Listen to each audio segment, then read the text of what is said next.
आपने आसमान से पानी बरसते हुए देखा होगा, ओले बरसते हुए देखे होंगे, कभी-कभी छोटी-छोटी मछलियाँ बरसती होंगी, देखी होंगी। कभी आसमान से आपने फूल बरसते हुए देखे होंगे जो हेलीकॉप्टर या फिर हवाई जहाज द्वारा गिराए जाते हैं। लेकिन कभी आपने आसमान से हथियार बरसते हुए देखे हैं? नमस्कार दोस्तों, मैं जय कुमार रात का रिपोर्टर में आप सभी का स्वागत करता हूँ। अगर आपने मेरा चैनल अभी तक सब्सक्राइब नहीं किया है तो प्लीज कर लीजिए, इसके पैसे नहीं लगते।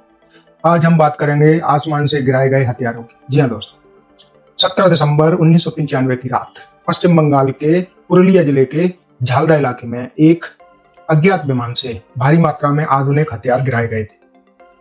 इस घटना ने देश की आंतरिक सुरक्षा, रडार प्रणाली सभी को सवालों के घेरे में ला दिया था।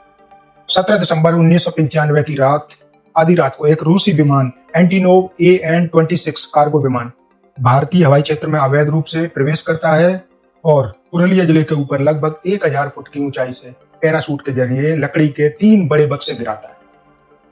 18 दिसंबर की सुबह जैसे ही पुलिस को इसकी खबर लगी, पुलिस ने लाउड स्पीकर से घोषणा की कि कोई भी यहां से हथियार उठाकर ले गया है तो कृपया वापस कर जाए। अभी भी स्थानीय निवासी सुभाष तंतुबाई के खेत में लकड़ी के टूटे बक्से पड़े थे और चमचमाती हुई AK-47, AK-56 के हथियार पड़े थे। हथियारों की कुल खेप का वजन 4375 किलो था, जिसमें 300 से 400 AK-47, AK-56 थी। लगभग 15,000 से ज्यादा गोला बारूद था। तकरीबन 1000 एंटी टैंक ग्रेनेड थे और हथगोले, पिस्तौल, रॉकेट लॉन्चर और नाइट विजन दूरबीन। विमान हथियार से गिराए जाने के बाद विमान आराम से थाईलैंड के फुकेत चला गया। हथियार गिराए जाने के बाद पूरे देश में हड़कंप मच गया। जांच पर जांच बैठाई गई। तब जाकर जो जांच में खुलासे हुए वो आपको चौंकाएंगे। सुरक्षा या फिर सरकार के लिहाज से चिंताजनक थी जो भी जानकारियां आई। नंबर 1, जहाज पाकिस्तान से आया था। पाकिस्तान के कराची से उसमें हथियार लोड हुए थे। उसे ढाका, बांग्लादेश के ढाका होते हुए थाईलैंड जाना था। जहाज में जो कराची से हथियार लादे गए थे उसका रिफ्यूलिंग होना था वाराणसी में उसको उतारा गया, वहां उसका रिफ्यूलिंग होना था। अधिकारियों ने ये जानते हुए भी कि ये जहाज पाकिस्तान से आया है तो उसकी कोई गहन जांच ना करते हुए कि अंदर जाके कुछ चीजों की स्कैनिंग करे, उन्होंने सिर्फ और सिर्फ कागजी कार्रवाई देखी और उसको जाने। नंबर 2, भारतीय खुफिया एजेंसी रॉ को 20-25 दिन पहले ही ब्रिटिश खुफिया एजेंसी MI5 ने जानकारी दे दी थी, लगभग 20-25 दिन पहले के भारत में पुरुलिया जिले में एक रूसी कार्गो विमान हथियार गिरा सकता है। रॉ ने जानकारी IB को सेंड कर दी। IB ने केंद्र सरकार को, केंद्र सरकार ने पश्चिम बंगाल सरकार को कोई फोन या फैक्स नहीं किया था। रजिस्ट्री डाक से उन्होंने जानकारी भेजी थी, जो जानकारी हथियार गिराए जाने के बाद पहुंची। जी दोस्तों, लेकिन 4 दिन बाद ही वही विमान थाईलैंड से वापस भारतीय हवाई क्षेत्र में प्रवेश करता है जो हथियार गिरा के गया था। वो तब के मद्रास, आज के चेन्नई में रिफ्यूलिंग करवाता है।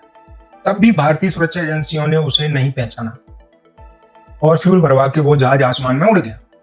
बाद में दिल्ली में बैठी सुरक्षा एजेंसियों को अपनी गलती का एहसास हुआ और उन्होंने MiG-21 को भेज करके उस जहाज को फोर्स लैंडिंग कराने के लिए मजबूर किया, जो बाद में मुंबई में उसकी फोर्स लैंडिंग हुई। कुल 6 लोगों को गिरफ्तार किया गया। पीटर ब्लीच ब्रिटिश नागरिक था जो हथियारों का सौदागर था। बाकी के 5 अन्य सदस्य लातवियाई के थे, वे सभी क्रू मेंबर थे। और जो 7वां था मास्टरमाइंड, वो गिरफ्त में आने से पहले ही अधिकारियों को झांसा देकर भाग गया। अधिकारियों से कहा कि मैं कस्टम क्लियरेंस के लिए संबंधित बिल्डिंग में जा रहा, और वहीं से वो चंपत हो। फिर वो पुणे गया, पुणे से नेपाल और नेपाल से काठमांडू, काठमांडू से थाईलैंड भाग गया। इसके भगाने में सूत्रों की जानकारी के अनुसार बिहार के सांसद पप्पू यादव का भी नाम आया, लेकिन फिर जो जांच हुई उसमें कुछ नहीं निकला। अब सबसे बड़ा सवाल यह है कि हथियार क्यों और किसके लिए गिराए गए थे। सुरक्षा एजेंसियों की पूछताछ में किम डेवी ने स्वीकार किया कि हथियार बंगाल में सक्रिय धार्मिक संगठन आनंद मार्ग के लिए गिराए गए थे। वो स्वयं इसके प्रभाव में था। पश्चिम बंगाल की वामपंथी सरकार आनंद मार्गियों पर दमन कर रही थी, ऐसा उसका कहना था। अब आनंद मार्गियों का भी जान लेते हैं क्या है इतिहास। इनका इतिहास बहुत पुराना रहा है। आनंद मार्ग प्रचारक एक सामाजिक आध्यात्मिक संगठन है जिसका इतिहास कई विवादों से भी भरा पड़ा है। इसके संस्थापक प्रभात रंजन सरकार थे, जिन्होंने 11 मई 1955 में मुंगेर, बिहार में इसकी स्थापना की। 1967-68 में इन्होंने अपना मुख्यालय बिहार से हटाकर पुरुलिया, पश्चिम बंगाल के पुरुलिया में आनंद नगर में स्थापित कर दिया। आनंद मार्ग और पश्चिम बंगाल की तत्कालीन वामपंथी सरकार से दोनों का आए दिन टकराव होता रहता था, कई खूनी संघर्ष भी हुए। 1967 में कम्युनिस्टों ने आनंद मार्ग के लगभग 5 साधुओं की हत्या की। 1971 में प्रभात रंजन सरकार को इंदिरा गांधी सरकार ने गिरफ्तार करवाया। उन पर अपने ही 6 साधुओं की हत्या का आरोप था। इसमें सच्चाई क्या थी, इस ओर और चलते हैं। प्रभात रंजन सरकार की पत्नी उमा सरकार ने स्वयं आरोप लगाए कि जो उनके पति हैं वो शमशानों में जाके नरमुंडों के साथ में नग्न होके अपने अन्य साधुओं के साथ में वहां पर कुछ जादू टोनाएं करते हैं, और जो लोग उनके साथ में सहयोग नहीं करते वो उनकी हत्याएं करवा देते हैं। बाद में प्रभात रंजन पर यह आरोप भी लगा कि उन्होंने दवाएं दे करके अपनी पत्नी की मानसिक हालत भी खराब करवा दी थी। 1975 के तत्कालीन रेल मंत्री एल.एन. मिश्रा की हत्या में भी आनंद मार्गियों का नाम सामने आया था। 1978 में सिडनी के होटल में बमबारी, इसमें भी उनका नाम आया, आनंद मार्गियों का। ऐसी बहुत सारे विवाद उनसे जुड़े हुए हैं। अगर आपको इन सारी जानकारियों के बारे में पढ़ना है तो एक बार आप विजन सेतु कांड रिपोर्ट जरूर पढ़ें। 30 अप्रैल 1982 को आनंद मार्ग के 16 साधु किसी शैक्षणिक कार्यक्रम में भाग लेने के लिए जा रहे थे, जिनको गाड़ियों से खींच करके जिंदा जला दिया गया था और इनकी हत्या का आरोप वहां की वामपंथी सरकार पर लगा था। लेकिन सोचने वाली बात है, जहां 1971 में इंदिरा गांधी सरकार ने आनंद मार्ग के संस्थापक प्रभात रंजन को गिरफ्तार करवाया था,